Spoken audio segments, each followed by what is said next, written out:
नमस्कार दर्शकों, आवाहन इस कार्यक्रम में हम एक बार फिर से आप सबके साथ हाजिर हैं। दर्शकों, जैसा कि हम बात करते हैं आपके द्वारा मिले हुए प्रश्नों के ऊपर, उनके समाधान निकालने की कोशिश करते हैं। पिछले एपिसोड में हम बात कर रहे थे कि व्यक्ति अगर अकेलापन महसूस करता है तो कहीं ना कहीं वो इस अकेलेपन के कारण जीवन को ही ख़त्म कर लेता है, जो कि सही तो है नहीं। जीवन बहुत ही कीमती होता है हमारा, बहुत मुश्किल से मिला है। कहते हैं ना, मानव जन्म सबसे श्रेष्ठ होता है। इसे हम जितना अच्छा बना सके हमें बनाना चाहिए। जीवन ख़त्म तो बिल्कुल नहीं करना चाहिए, बहुत ही गलत काम है ये। लेकिन कहते हैं लोग कहते हैं कि अकेलापन इतना ज़्यादा हावी हो जाता है हमारे ऊपर कि हमें और कोई रास्ता नहीं सुझाई देता है, हमें और कुछ समझ ही नहीं आता हम करें क्या। तो इसके लिए सबसे बेस्ट है कि आप कहीं ना कहीं खुद को बिज़ी करें। जैसा हमारी दीदी ने बताया था हमें कि हम अगर खुद को कहीं ना कहीं व्यस्त कर लेते हैं कुछ एक्टिविटीज़ में, कुछ क्रिएटिविटी में, तो हम अपना समय भी पास हो जाता है, हमारा अकेलापन भी दूर हो जाता है। और जब हम एक संगठन में कुछ काम करते हैं तो कुछ लोगों का साथ भी हमें मिलता है और कहीं ना कहीं बातचीत होती है तो अकेलापन दूर होता है। ऐसे ही और भी बहुत सारे प्रश्न हैं जिनका हम समाधान निकालेंगे इस एपिसोड में, और उन सभी प्रश्नों का उत्तर देने के लिए हमारे साथ स्टूडियो में मौजूद हैं राजयोगिनी ब्रह्मा कुमारी गीता दीदी। गीता दीदी, आपका इस कार्यक्रम में हार्दिक स्वागत है। थैंक यू दीदी। अगला प्रश्न भी मेरे पास शादी से ही रिलेटेड है। मेरा प्रश्न है प्रवीण कुमार जी का, महाराष्ट्र से। मेरी बेटी का नाम कुसुम है, उसकी शादी को 3 साल हो गए, पर वो 2 साल तो ससुराल में रही, पर अब 1 साल से वो मायके में आ गई है। बात ये हुई कि मतलब मेरी बेटी का कहना है कि मेरे पति मुझे कुछ भी नहीं समझते, बस सारी बातें वो अपनी माँ की ही सुनते हैं। माँ ने जो कहा वही वो मानते हैं, जो माँ ने कहा वही उनको करना भी है। मैं उस घर में सिर्फ नौकरानी बन के रह गई हूँ, सिर्फ उन लोगों का खाना बनाना और काम करना। और अब मेरी बेटी का ये कहना है, मतलब कुसुम जी का ये कहना है कि मैं वापस नहीं जाऊंगी ससुराल। जो मेरे दामाद है वो भी उनको 1-2 बार लेने आए, पर वो कहते हैं जो भी एडजस्टमेंट करना है तुम्हें ही करना है, मेरी माँ कुछ भी एडजस्ट नहीं करेगी। तो अब वो दोनों को ही नहीं समझा पा रहे हैं, न बेटी को न दामाद को, कि कैसे क्या सेटलमेंट करें।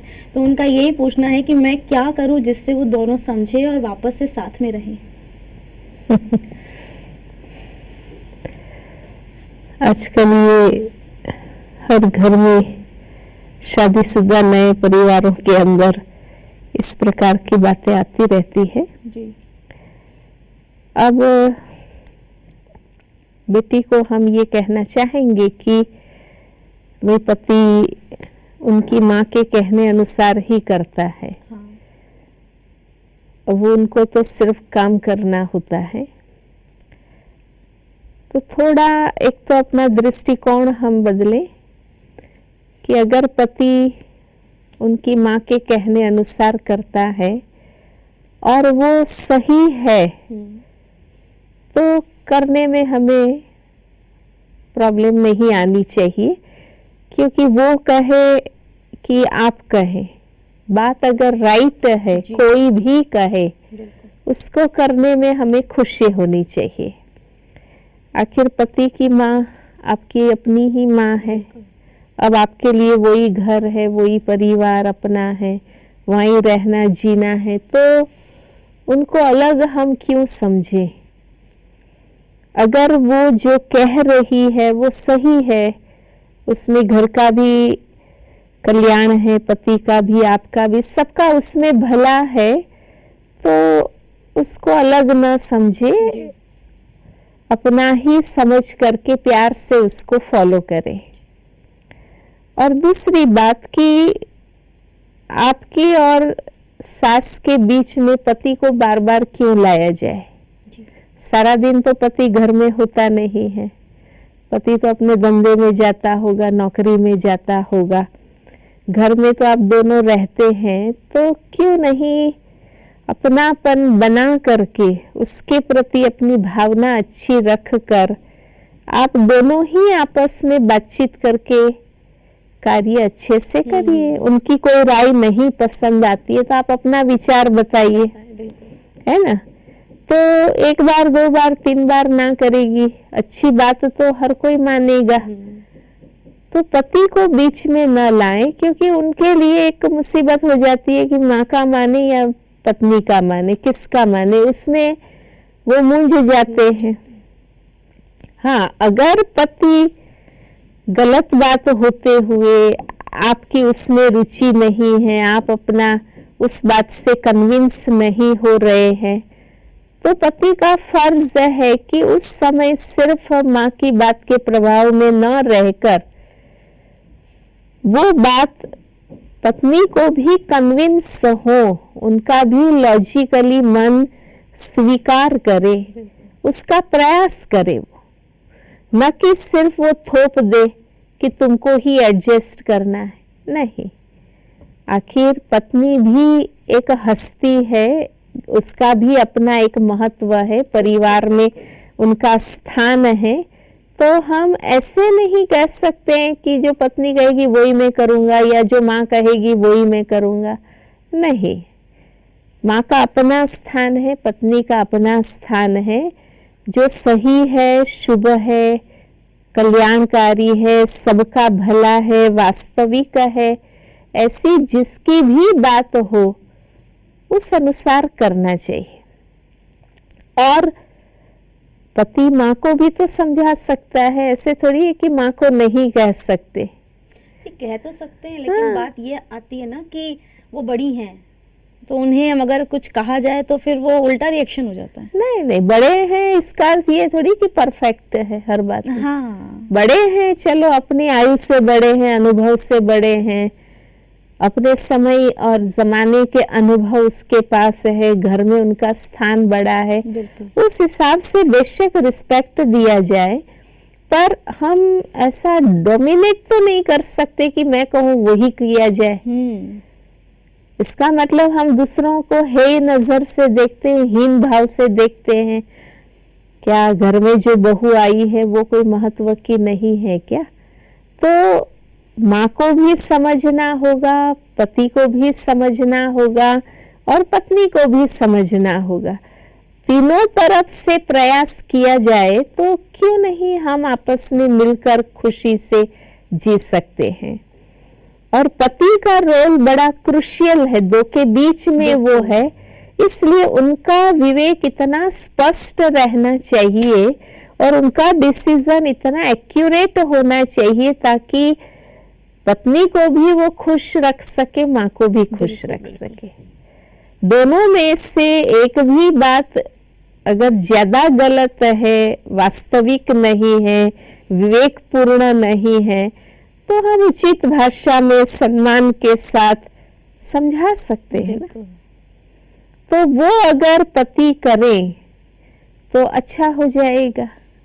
और दूसरा, बहन भी समझे कि आखिर बुजुर्ग घर में बैठे हैं, जो वो बात करते हैं अगर बहुत ज्यादा ऐसी डिस्टर्ब करने वाली, नुकसान करने वाली न हो।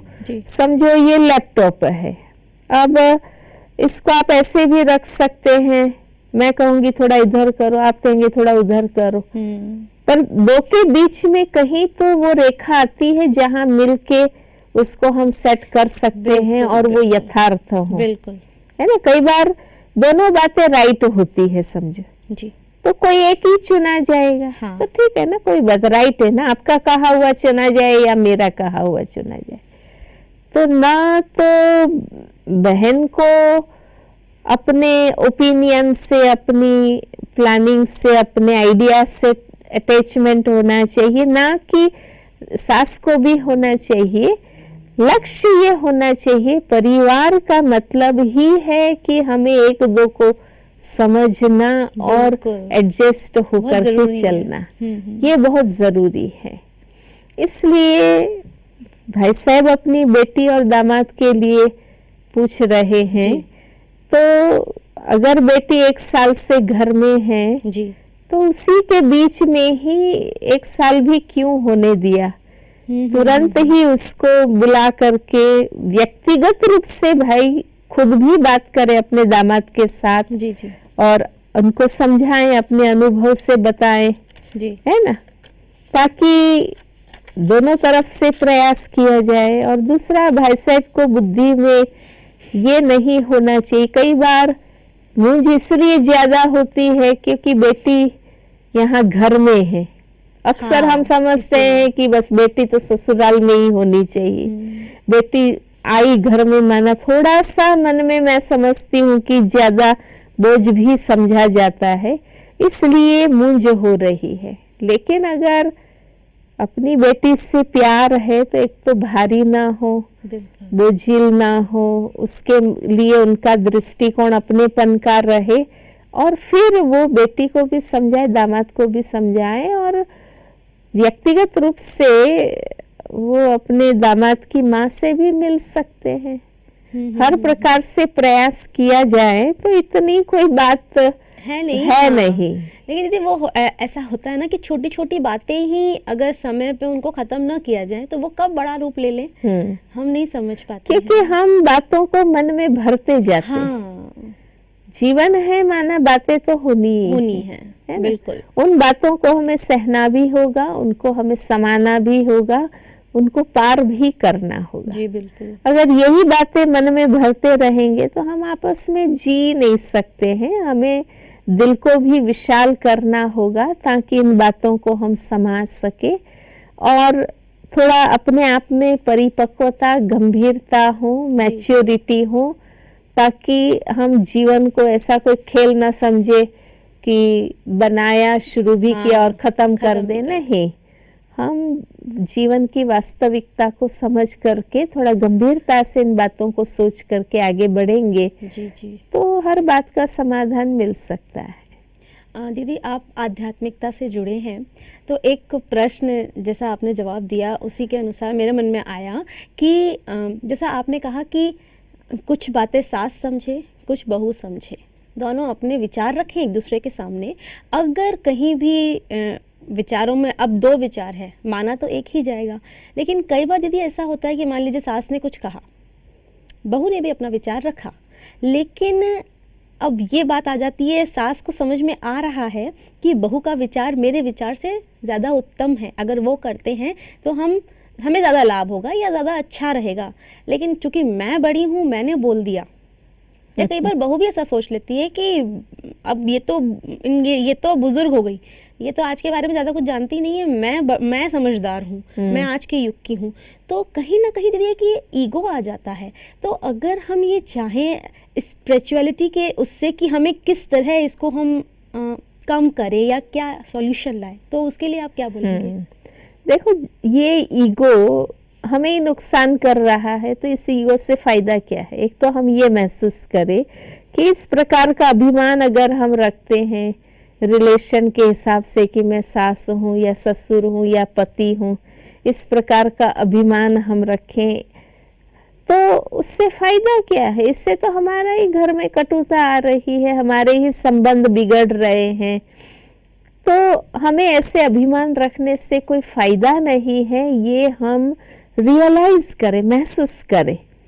और दूसरा कि समय को पहचाने कि समय कौन सा चल रहा है। आज माँ बाप का भी बच्चे नहीं मानते हैं तो सास ससुर क्या चीज है? खुद के माँ बाप का भी आजकल बच्चे नहीं मानते हैं तो इन लॉज के तो बात ही नहीं रहती है। तो समय को पहचान करके आज व्यक्ति की मानसिक स्वतंत्रता बढ़ रही है और वो कोई भी प्रकार के दबाव में रहना नहीं चाहते हैं। अगर इस मेंटालिटी को और वर्तमान समय के इस वातावरण को हम समझेंगे तो हमें बहू को समझने का भी सहज रहेगा। ये नहीं, वो पुराना रवैया नहीं रहेगा कि भी मैं इस घर की मुखिया हूँ, बड़ी हूँ, बुजुर्ग हूँ तो मेरा माना जाए। नहीं।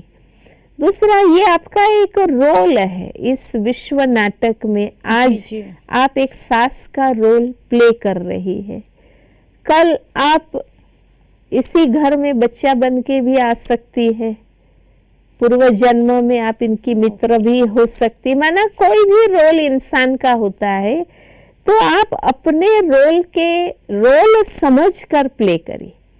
वास्तव में ये ना समझ जाइए कि भाई मैं सास हूँ। भाई आप सास है तो अपना विजडम दीजिए, बुजुर्ग हैं, अनुभव की बात बताइए और डिटैच हो जाए, टोटल ये होल्ड न कर ले कि मैं ये हूँ तो बस मेरा ही माना जाए, मेरा ही इस घर में चलन हो, मेरा ही प्रभुत्व हो। तो अगर हम क्या है, सच में हम समझते हैं कि मैं सास हूँ, ये तो आपका पार्ट है। वास्तव में आप कौन है? आप तो एक इंसान है, भगवान के बच्चे हैं। अगर इस महानता में हम स्थित हो जाएंगे तो इस अभिमान की जरूरत ही नहीं है ना। हम अपने रियल सेल्फ को जाने और अपने सेल्फ रिस्पेक्ट को अगर हम डेवलप करें तो ये जो फॉल्स ईगो है वो जीवन में रहेगा ही नहीं। अच्छा, जो अपने को ज्यादा बुद्धिमान समझते, मान लो बहुएं हैं, नए जमाने की है, पढ़ी लिखी है, उनको अपनी बुद्धि का ईगो होता है कि मैं समझदार हूँ, ये क्या समझेगी। अगर आप बहुत समझदार है तो आपको तो और ही समझना होगा कि फिर तो आपको ही हर बात ठीक करनी। सही बात। वैसे भी हम कहते हैं ना कि भी इनमें तो समझ ही नहीं है, वो क्या करेगी, मैं समझ रही हूँ, मुझे ही हर बात को ठीक करना होगा। तो बहुत समझदार व्यक्ति से तो और ही कैसे व्यवहार की हम अपेक्षा करेंगे कि वो और सबको अच्छी तरह से समझे, मिला के चले, एडजस्ट होके चले। हमारी समझदारी का प्रमाण तो यही होना चाहिए ना। वो बुद्धि क्या काम की जो कॉन्फ्लिक्ट से ही पैदा करती रहे और हमारे संबंधों को ब्रेक ही करती रहे, उस प्रकार की बुद्धिमानी का तो कोई मतलब ही नहीं रहेगा। सही समझदारी तो वो है ना कि भाई एक व्यक्ति नहीं समझ रहा है तो समझदार को क्या करना चाहिए कि उस समय बात को छोड़ दिया जाए। हाँ, सही है। थोड़े समय के बाद जब सास खुश है, मन शांत है, फिर उनसे बैठ करके बात किया जाए। तो ये थोड़ा सा आपस में होना चाहिए। और जहां तक हो सके, मैंने कहा ना, सास और बहू दोनों ही मिलकर के डिसीजंस लें और बात को निपटाएं। बार बार घर की बातों में पति को ज्यादा इन्वॉल्व करने में वो लोग टेंस हो जाते हैं और हम उसकी जगह पर हों तो हम भी क्या करें। हमें ये भी एक सोचना चाहिए उनके स्थान पर रह करके कि हम उसके पार्ट को ज्यादा कॉम्प्लिकेशंस वाला न बनाएं।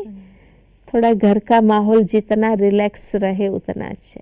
हाँ, अति कोई जिद है, हठ है, दमन है, ईगो है, कोई बात समझी ही नहीं जा रही है, तो फिर इंसान को सोचना होगा कि अब आगे क्या किया जाए। प्रयास हमेशा ये होना चाहिए कि हर बात का समाधान निकले और बात समाप्त हो जाए। कोई अपवाद रूप होता है कि अति ईगो है, अति दमन है, अति हठ और जिद है संबंधों में, विचारों में, तो भाई फिर आप सबको बिठा करके बात करो और कोई रास्ता निकालो जो आपके लौकिक दुनिया के हिसाब से हो सकता है वो। पर पहला हमारा काफी प्रयास तो यही होना चाहिए कि हम हर एक इस दृश्य में, इस समस्या में इन्वॉल्व तीनों से मिलकर के बात किया जाए। हाँ, सही बात है। अगर हम बातचीत करते हैं किसी भी विषय में, किसी भी परेशानी में, तो कोई ना कोई निष्कर्ष तो निकलता ही है। और देखो, हमारा लक्ष्य क्या होना चाहिए। मान लो कोई भी प्रॉब्लम क्रिएट होता है परिवार में, हमारा लक्ष्य क्या होना चाहिए कि उस प्रॉब्लम के कारण से हमारे संबंधों में खराबी नहीं आना चाहिए। सही है, बिल्कुल। चलो, प्रॉब्लम तो कोई एक चीज है, जीवन और संबंध तो इससे कितना बड़ा है ना। एक समस्या के कारण सदा के लिए जीवन और संबंध को बिगाड़ दे नहीं। मान लो बात नहीं भी बनती है, अलग होने की भी नौबत आती है, तो भी संबंध खराब करके क्यों अलग होना? सही बात है। चलो ठीक है, हमने प्रयास किए साथ रहने का, जीने के, संबंध नहीं हो सके, हम खुशी से अलग हों, पर आपस में वैर वैमनस्य सदा के लिए जीवन में कटुता भर जाए और इतना बिगाड़ के हम अलग होवे कि कभी जिंदगी में कहीं मिले भी तो भी हम एक दो को देख के, सही बात है, सुख न ले सके, मुस्कुरा न सके। तो एक मानवीय रिलेशन के हिसाब से भी सोचिए। मतलब जहाँ बात आती है एक सास बहू, जो बहुत ही महत्वपूर्ण रिश्ता है एक, क्योंकि आगे जाकर जब शादी होती है लड़की की तो उसको पूरा जीवन अपना सास के साथ निकालना है। तो अगर वहाँ पे थोड़ी समझदारी से, थोड़ी सी सूझबूझ से अगर हम चलें तो बहुत अच्छा रहता है, क्योंकि पूरा जीवन निकालना है। तो कड़वाहट के साथ तो जीवन निकाला नहीं जा सकता है। प्रेम भाव तो चाहिए, प्रेम बहुत ज़रूरी है हमारे जीवन में। अगर हम सबसे प्यार से रहते हैं, मिलजुल के रहते हैं, तो हमारे लिए सहजता होती है ना आगे चलने में, आगे बढ़ने में। हम बात कर सकते हैं, घर का माहौल खुशनुमा बना के रख सकते हैं। कहा जाता है ना कि भाई जिस रास्ते से आप जा रहे हैं उस रास्ते पर फूल बिखेरते जाइए। हाँ, हो सकता है उसी रास्ते से वापस आपको गुजरना पड़े। बिल्कुल बिल्कुल बिल्कुल। अगर आज हमारे संबंधों में कटुता है तो हम इतने कांटे ना बिखेर दें कि कहीं जिंदगी में वापस हमें आपस में मिलना पड़े कोई भी कारण से, तो हमारा मिलना मुश्किल हो जाए। अन्य कोई भी कार्य के लिए, अन्य कोई भी रिश्ते के हिसाब से, तो हमें इतना मुश्किल हो जाए, ऐसा हमें नहीं करना चाहिए। मैंने कहीं दीदी पढ़ा था कि पानी भले वो नाले का पानी हो, उसे कभी भी बेकार नहीं समझना चाहिए। वो पीने के काम नहीं आएगा, आग बुझाने के काम तो आएगा, है ना। मतलब कि किसी भी चीज को कि ये अगर अभी काम नहीं आ रही तो कभी काम नहीं आएगी, ये रिश्ता मेरे काम का नहीं है तो जीवन में कभी काम नहीं आएगा, ऐसा नहीं है। जैसा आपने कहा, कभी भी वो चीज हमारे जीवन में किस मोड़ पे हमें उसकी जरूरत महसूस हो, तो जैसा दीदी ने बताया कि बहुत ज़रूरी है। अगर ठीक है हमें अलग होना है ना, अलग हो, लेकिन प्रेम भाव के साथ अलग हो। जो हमारी आखिरी मुलाकात हो वो प्रेम से भरी हो। एक इंसान के रूप में, समाज के एक नागरिक के रूप में हमारे रिश्ते बने रहें, बिल्कुल। और ऐसे हैं आज भी दुनिया में। मैं तो कई ऐसी सेलिब्रिटीज की लाइफ का भी पढ़ती हूँ कि आपस में संबंध संस्कार नहीं मिलते हैं, वो लोग अलग रहते हैं, पर कभी भी मतलब डिवोर्स लेने की बातें उसमें नहीं आती है कि भाई तुम भी अपनी रीति से खुश रहो, मैं भी अपनी रीति से खुश रहो। ऐसे अभी मैंने एक लेख पढ़ा था, उसमें ये था कि सेलिब्रिटीज जो है संस्कारों के कारण, चलो कई आपस में अपने पत्नी के साथ, पति के साथ नहीं रहते, दोनों अलग रहते हैं, अपना कैरियर बनाते हैं, पर तलाक लेने की बातें तो नहीं आती है। सही बात है। अलग अलग ना हो ज़्यादा बेटर है, सब अपने अपने रास्ते चले। मतलब कहने का वही मतलब हो गया कि ऐसा ना हो कि कभी किसी मोड़ पे मिल जाएं और दुआ सलाम भी ना कर पाए। ऐसा व्यवहार नहीं होना चाहिए, सबसे प्रेम बना के रखना चाहिए। ठीक है उसने कुछ किसी ने कुछ बुरा करा, हमें बहुत ज़्यादा हर्ट हुआ, लेकिन ऐसी कोशिश करें कि अगर हम अलग हो ही रहे हैं तो क्यों ना प्रेम भाव के साथ ही अलग हों, ताकि जीवन में आगे हमें बहुत सारी, कहते हैं ना दुनिया गोल है, कब किस मोड़ पे किससे मुलाकात हो जाए नहीं पता है। हम नहीं जानते हैं कि हम जिससे भाग रहे हैं क्या पता कल वही हमारे सामने आके खड़ा हो जाए। और देखो कई बातों की राय ऐसी, मान लो कि पति जो है सास का कहा हुआ ही करता है, एक दो चीजें ऐसी समझो वो कर लेते हैं, फिर आप ऐसे कुछ एक किस्से ध्यान में रखिए कि उस समय सास का मानकर करने से कितना नुकसान हुआ, कितने प्रॉब्लम हुए, वो उनको दिखाएं कि देखो मैंने तो अपना विड्रॉ कर लिया, जो सास ने कहा वही किया, इसका रिजल्ट आज ही ये है। अगर उस समय मैंने ये कहा था उस अनुसार करते तो ये नहीं आता। तो थोड़ा प्रैक्टिकल भी ऐसे एक दो बार करके वो रिजल्ट बतावे कि देखो प्रैक्टिकल आप रिजल्ट देखो, मैं राइट वो राइट की बात नहीं है पर मेरी बात राइट थी, फिर भी आप ये भी महसूस कराया जाए।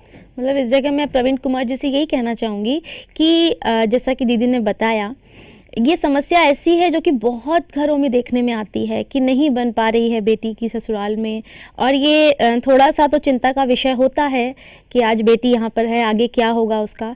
लेकिन एक तो उसे बोझ बिल्कुल ना समझें, और दूसरा कि घर परिवार उसके ससुराल के साथ बैठकर, जो भी उनके वहाँ के मेन मेंबर्स हैं, साथ बैठकर अगर हम चर्चा करते हैं तो डेफिनेटली कोई ना कोई डिसीजन पे हम ज़रूर पहुँचेंगे। क्योंकि देखिए अगर हम बातचीत नहीं करेंगे तो हमें कैसे मालूम पड़ेगा कि असलियत क्या थी, क्या बात थी जिस कारण से मतभेद हुआ। तो एक बार ज़रूरी है, हो सकता है आपने ऐसा किया भी हो, लेकिन एक बार और प्रयास करना चाहिए, क्योंकि कल को ऐसा सोचने में ना आए, मान लीजिए रिश्ता ख़त्म हो गया और कल को ये ना आप सोचे कि एक कोशिश और की होती तो शायद बात बन गई होती। तो प्रयास हमारा अंत तक हमें जारी रखना है। हाँ, जब लगे कि अब कुछ भी नहीं हो सकता है तो फिर तो क्या क्या बोल सकते हैं, उस जगह तो फिर बहुत सारी बातें। तो जो वास्तविक परिस्थिति में आप खुद सारा आदि मध्य अंत सोच करके, हाँ, कहते हैं ना, सोच कर समझ कर फिर कदम उठाएं तो वो लेना पड़ता है। और भाई ने ये नहीं बताया है कि बेटी का ससुर भी है या नहीं। हाँ, सिर्फ सास का कई जिक्र बार करें। समझो सास अगर पुराने विचार वाली है पर ससुर जो है वो थोड़ा ब्रॉड माइंडेड होता है, हाँ, या उसने बाहर नौकरी धंधा किया हुआ होता है, अनेक प्रकार के लोगों के संपर्क में आए हुए होते हैं, तो थोड़ा वो समझ भी सकते हैं इस बात को। तो ससुर को भी बीच में साथ में रख करके हाँ, ये बातें की जा सकती है, तो वो भी समझा सकता है, अपनी पत्नी को भी समझाएगा और बेटे की बहू को भी समझा सकेगा। बिल्कुल, घर का कोई बड़ा व्यक्ति होता है, कोई ना कोई तो दीदी होता ही है। मान लीजिए ससुर ना भी हो उनके, तो कोई ना कोई ऐसा बड़ा व्यक्ति, चाचा है, हाँ, कोई भी है जो भी एक थोड़ा सा एक तो विशाल हो, उसका सोच बड़ी हो, तो व्यक्ति एक डिसीजन ले सकता है, समझा सकता है आपस में। बस एक सोच हमें ये हमारा पहला होना चाहिए, पहली सोच हमें ये रखनी चाहिए कि हमें रिश्तों को बनाना है। देखिए, तोड़ना बहुत आसान है, कहते हैं ना रिश्ता बनाना बहुत आसान है। वो कोई कला नहीं है कि आपने रिश्ता बना लिया, कला तो इसमें होती है कि रिश्ता आपने निभाया। निभाना बहुत बड़ी बात होती है। अगर वो बन जाता है तो सभी खुश होंगे, लड़की वाले भी और लड़के वाले भी। तो क्यों ना एक कोशिश की जाए कि हम वापस से बैठें, सब मिलकर बातचीत के द्वारा रिश्तों को जोड़ा जाए। ऐसे ही और भी बहुत सारे प्रश्न हैं जो कि हम फिर आपके सामने लेकर हाजिर होंगे। दर्शकों, तब तक के लिए नमस्कार। यदि आप हमारे स्टूडियो में आए, आपका बहुत बहुत धन्यवाद।